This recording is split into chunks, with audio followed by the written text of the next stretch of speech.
fiberglass mat right here. That's exactly what the boat is made out of right there, like dude. The next day here and our setup is still standing. Oh my goodness, dude. What is up, guys? Welcome back to the channel. So today we are here at the original Goon Squad garage, where today we're gonna continue working on our brand new build, the 2005 Yamaha SX230 jet boat.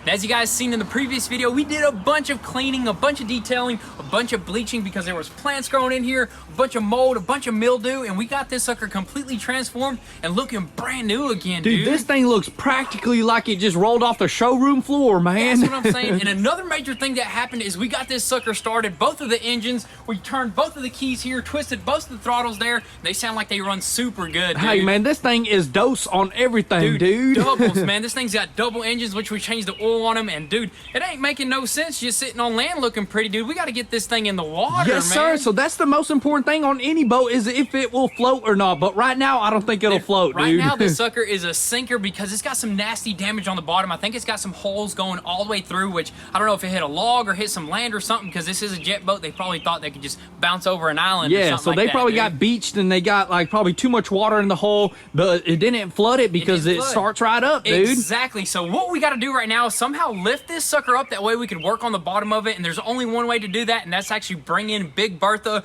bring in two big old straps, and just lift this sucker up and get those damages fixed, dude. What if the forks can go behind this thing and just lift it up like that, dude? I don't know. The forks are actually not too long, so I don't know if that's going to work, but I think we'll figure something out. And Big Bertha is actually at the commercial property, which we drove it from here to there, and it took about 45 minutes, and it's like a 10-minute drive from there, so I think we might actually load it up on the trailer just to save some time, because it's going to take forever driving that thing. Yeah, and we're going to haul it with the 450. This is our first time ever loading Big Bertha up on any trailer because she's big, dude. Yep. This is going to be a challenge of its own, just picking up Big Bertha, but you know what? We got to get it back over here, so I say we go ahead, head to the commercial property, pick it up, and see if we can pick this boat up as well.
Alrighty, guys, so Big Bertha has officially landed, dude. She is back at the original Goon Squad headquarters, and dude, I gotta say, that was no match for the F450, dude. Dude, you didn't even feel it, did you? Dude, did not even feel it. I thought it was gonna be a lot more sketchier, but dude, that 450 got the power, and it got the braking, and that trailer is an absolute dream, dude. Dude, that is crazy, but you know what? This is about to be a beast for what we're about to do, and we're just about to probably do the easy thing and just lift it from the back. We got a few ideas in our head. We got a few ideas of how to lift. I mean, we've never lifted a boat before, but we're not gonna go ahead and start with the hardest one, lifting it with some straps and stuff. We're probably gonna pull it up on the concrete first and maybe just lift this rear end up. That way we can see if we can get up under there like that. Definitely. Dude. And I'm hoping there's like minor damage. I think there's just one big old gouge and the rest of the areas are just light damage. The most dude. important one is the one that we've seen water leaking out of it. You can't really see exactly how bad it is from here because as you can see those trailer sliders, it's like right in between those. But if we lift it enough to get up under there and work, dude, we're just gonna go ahead and see if we can get that thing repaired as soon as possible, dude. Do we have the patch stuff to I think get we it have done? a few little kits. If not, we can run to the O'Reilly's or the AutoZone and pick something one up, dude. No problem. But instead of actually lifting it from the top, I don't think we're actually going to be able to do that because this boom still leaks a bunch of fluids, dude. So the main boom is still leaking, and if you lift it up, it'll like leak a little puddle, and we don't want that to leak all over the interior. So that's why we want to do the easy way first. Yeah, man, has a brand new interior in there, dude. Gotta be careful. Dude. But I say we go ahead, pull this sucker up on the driveway with the Raptor, of course. And then we're gonna go ahead, pull up Big Bertha, start lifting it up, and just try a few different methods. Let's do it.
So check this out, guys. We had a few change of plans, and we're just gonna go over our setup right quick. Instead of using Big Bertha, we brought in the skid steer because Big Bertha was just leaking too many hydraulic fluids. So we're just gonna go ahead and use the skid steer. And also, I think we set this up in the safest way possible right here. First off, we threw some straps right here, threw some soft blankets right here, lifted it up from the back end, and also we threw this support beam right here. That way the hydraulics don't go down slowly. That's what usually happens if you're not running the machine. It'll start to deflate, basically. Yeah, definitely. And we dragged the boat back a little bit. That way the crack is not like all the way up underneath the trailer, and we tilted it and stuff like that. And I think this is the best way. And on top of that, we got some wooden beams under here as well, dude. Look at that, dude. Worst case scenario, we're gonna still be working underneath the trailer. So if all else fails, you're gonna be underneath the trailer, and this is just gonna be the best way to work on that, which we access that nasty gouge. Dude, go ahead and show them what's going on there. Oh my goodness, dude. Dang, so that sucker is basically all the way through. It's leaking water out of there and everything, dude. Exactly, and that's the major issue we're having right now because we can't apply any fiberglass from the bottom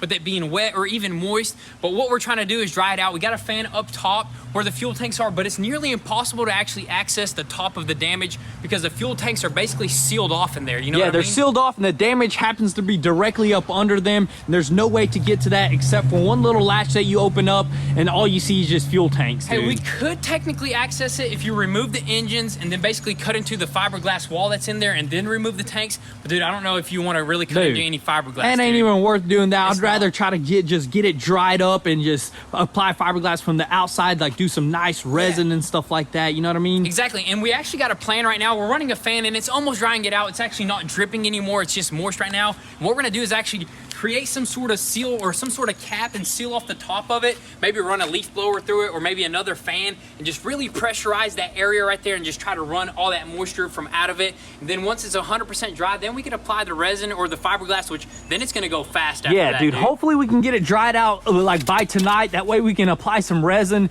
and get out on the water tomorrow, dude. That would be awesome. But let's just go ahead, see what we can come up with. Hopefully dry that area out and get this sucker fixed up.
Alrighty guys, so check this out. It is already super late at night, but you know what? We got some amazing news. We are making some amazing progress as well, dude. We basically already waterproofed this sucker. We had this thing completely dried out with the heater right here and the fan up top, and we were actually able to put some fiberglass resin and 2 layers of fiberglass. And dude, we were ready to hit the water basically. Just about, dude. Let's go hit the water tonight, we man. We can easily do it, dude. But we're definitely gonna throw a lot more, but it is pretty thick right now. We're gonna probably throw like 10 more layers or something like that. Or just just use up all this fiberglass that we have left. This should be plenty enough, and then we're gonna reinforce it with some stronger fiberglass at the end. So right now we're just using some fiberglass. It's called fiberglass mat right here. That's exactly what the boat is made out of right there, Yeah, it's like all sorts of strands just weaved together. But the last strand of fiberglass that we're gonna use is actually kind of like carbon fiber weave. That's like what we're gonna just reinforce the last layer with. And then after all that's said and done, we're probably gonna throw this stuff on right here, dude. Yep, that's that premium waterproof fiber reinforced filler. That's basically gonna allow us to actually just go ahead and form everything and make it just smooth, Yeah, dude. so after that's dry, we're gonna just like sand it down and probably throw some primer, throw some white paint, and dude, you'll never even tell it was ever damaged, dude. This is so awesome. This is our first time ever fixing like this, something like this, and it's actually turning out pretty dang good, man. Oh yeah, I'm actually loving the process right now. It's a pretty quick process when you're working with fiberglass resin because, as you can tell, we got a few dry buckets right here because this stuff dries in a couple of minutes. Yeah, dude, the chemical reaction is like happening and it's turning like super hot, dude, which is crazy. So we actually had to end up picking up a lot more brushes at the Walmart, the only place that's open right now. Yeah, we had to send Pops to grab us some more brushes because every time we mix one, the brushes are basically bad once it dries. So we grabbed, I think this should be enough for tonight. That way we can throw on all the rest of this fiberglass, and probably tomorrow once it's dry, we'll do this stuff, sand it down, and then hopefully fingers crossed, hit the water, dude. Let's keep on moving here, and later on, I don't even know if we should repair this one just yet. I think this one's not seeping water, but it'll be easy fix, dude. Yeah, easy fix. Heck, we might even throw a little bit of repair on that tomorrow in the morning, but main focus is to get this repair fix. This is the biggest one. This is the one that was completely through, and I say we go ahead, keep on moving, and hopefully get this sucker knocked out.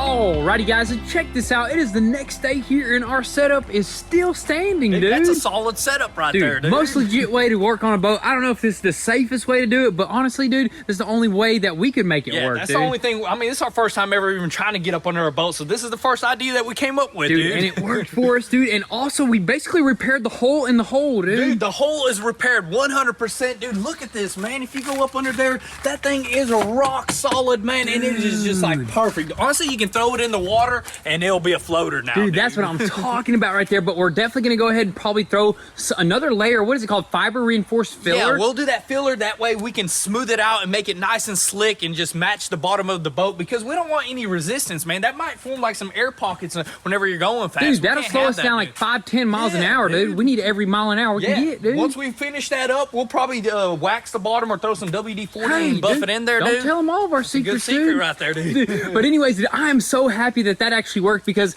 honestly, dude, I didn't think that was gonna work, dude. Honestly, I was doubting myself as well, because I was like, dude, this is such a big hole. But dude, the most important thing is once it dried out 100%, we threw some heat on it, made sure it was dry, and then we threw resin just with the brush at first, just to see if it'll dry out. And dude, it just, after that was done, I was like, easily threw like a couple layers on there, and I actually noticed when it started solidifying, you actually grabbed like a ball of fiberglass or whatever you call it, and you just put it right into like the major hole, and everything else was just sheets. Yeah, that's the first thing I did, was like get a little bit of like fiberglass, and I shoved it in some of the big cracks, and then once it dried out, dude, the stuff was like drying layer after layer, which is perfect. That's what you want whenever you're working with fiberglass. And dude, it's like, I mean, 10 layers in there, right? If you need a boat hole fixed, let me know, dude. Dude, that is crazy. I gotta say though, this is probably one of the dirtiest jobs ever, working with fiberglass, especially upside down, dude. So I don't even know how like professionals do. If you took this to a professional shop, will they like flip the boat upside down, turn it sideways? Because that was tough trying to put fiberglass sheets up upside down, and it's just crazy. And there was like fiberglass all over me. Had to throw on a paint suits, a respirator, some glasses, and I had like a little like opening between the glove and the actual like sleeve, and I'm like itching right there. Dude, that is so wild. I was like 2 to 3 feet away, and I was already itching at night. I had to take a cold shower and all that good stuff. But definitely got to take all the precautions. But I'm wondering also if a professional shop will like Maybe pull it at a paint booth, the way all the fibers like float away or something. Dude, I don't know, but dude, honestly, if I was in a professional shop, I'd have like a big old fan just blowing at that just to blow all that stuff away. Definitely. Dude. But you know what? We got it knocked out, and it's raining a little bit today, so we're just gonna try to keep on moving. At least we're just underneath the boat, and it's not raining on us as we work under there. Right now, I'm probably just gonna keep on focusing on this patch job right here instead of that one in the back, because we can get that one later. That's easy. It's not all the way through. I say we're gonna probably go ahead and sand this down one more time with like a die grinder sander. Throw that reinforced filler, smooth it out, throw some primer and some paint, and dude, we should be ready to hit some water.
Man, that looks original right there, dude. It's basically shaped to the hull of the boat, and dude, that is it. Look how beautiful that thing turned out. Beautiful, and we used a lot of product right there because there was a huge like divot right there. Yep. We almost used the whole entire thing. Dude, Look I at think that. we basically did. We may have enough to finish the last little like chip in the boat, but dude, the most important thing about this stuff is that it's premium waterproof. So you don't even have to sand it. Throw it in the water, take it out, whatever you want to do, dude. Yeah, literally, you can go into the water, pull this thing out, and just keep on working with it, and just finish up the rest of the body work, basically. Yeah, but dude. we're probably gonna finish it off before we throw at least some primer on this thing before we throw it in some water. Yeah, we'll dude. probably do paint as well, and I wonder if we should use like some marine paint. Do they have marine paint? I mean, they probably do. I mean, what the boats are painted with is like some sort of gel coat. It's like a thick paint. That way, if you scratch it, it's still like color behind it. But we'll probably just throw some spray paint on here and call it a day. Yes, sir. Dude. Let me show you guys exactly what this hole is made out of. Look at this. You got some fiberglass with some resin, probably like the thickest coat of it over there, kind of like what we did there. And then you got some filler. And then it looks like some more fiberglass. Some more fiberglass, some really thick primer, and then some gel coat and stuff like that. And underneath this,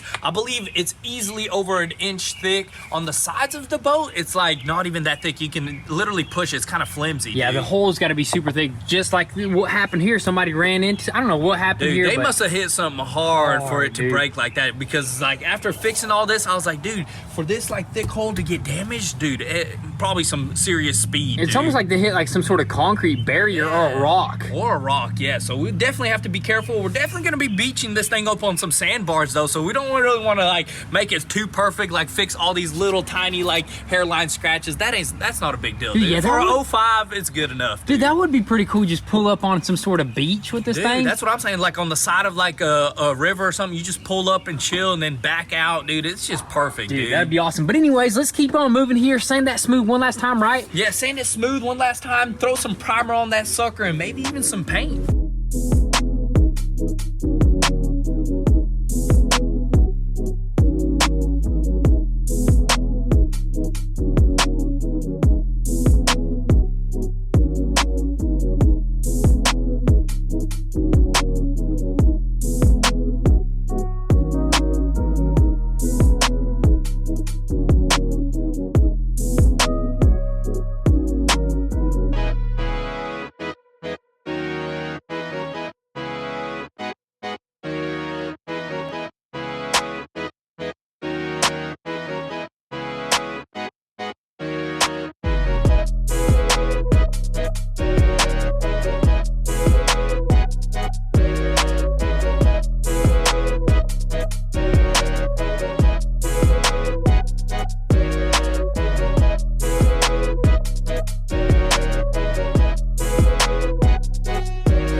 Alrighty guys, so there you have it, the finished product right there. We ended up sanding smooth the rest of the body filler, threw some primer, wet sanded the primer, then we threw some paint, and I gotta say, dude, that looks absolutely amazing. All we need is just a little bit of seaweed, rub it in, let it sit in the water, dude. It'll look like nothing ever even happened, yes, dude. sir, it'll match the rest of this hull, but dude, I can't believe we did that, dude. I can't believe we actually pulled that off right there. There was a pretty big hole in there, but you know what, with that fiberglass repair and that resin, and also that body filler as well, dude, we knocked it out. And I think we're gonna do a water test in the very next video, and we might actually fix that little damage before we hit the water. What do you think? Yeah, we'll probably just fix it. I mean, that's nothing too crazy. We'll fix it really quick, and then we'll do a float test and then a drive test, Drive test, I want to test out those motors, both of them, test out both of those throttles, dude. It's about to be super epic, but you guys are gonna have to stay tuned. Make sure your post notifications are on so you don't miss out on anything. And also, if you want an inside scoop before YouTube, definitely give us a follow on Instagram at goonzquad. But with all that being said, thank you guys so much for all the love and support. Be sure to drop your comments and thoughts down below.